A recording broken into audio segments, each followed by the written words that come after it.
Alors, on se demande comment est-ce qu'on peut produire de la lumière ultraviolette UVC germicide.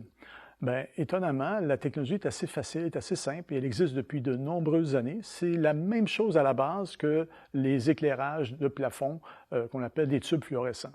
Le même principe. Alors, c'est un gaz à l'intérieur d'un tube. Dans notre cas, c'est de l'argon. Et on pense souvent que les tubes, on les appelle des tubes néons, mais il n'y a pas de néon là-dedans. C'est vraiment l'argon qui est le gaz conducteur. Et la source de lumière, c'est une toute petite goutte, 15 mg de mercure, qui est à l'intérieur de ces lampes-là. Autant les lampes d'éclairage fluorescentes que les lampes ultraviolets. La seule différence, c'est qu'une lampe ultraviolet sera faite en quartz au lieu de verre et n'aura pas de poudre blanche à l'intérieur pour faire de la lumière blanche. Donc, on va voir une lumière bleue, mais cette lumière bleue-là est essentiellement due à l'argon. La lumière naturelle émise par l'argon lorsqu'on excite le gaz avec un courant électrique. Alors, l'émission ultraviolette, elle, est fournie par le mercure vaporisé. L'atome de mercure, lorsque vaporisé et excité, va émettre dans l'ultraviolet une longueur d'onde qu'on ne peut pas voir. Donc, si la lampe était une lampe ultraviolette parfaite, on ne pourrait même pas savoir qu'elle est allumée, parce qu'on ne voit pas l'ultraviolet. Alors, quand on voit une lumière bleue émise par une lampe ultraviolette, ben, c'est la lumière visible émise par l'argon.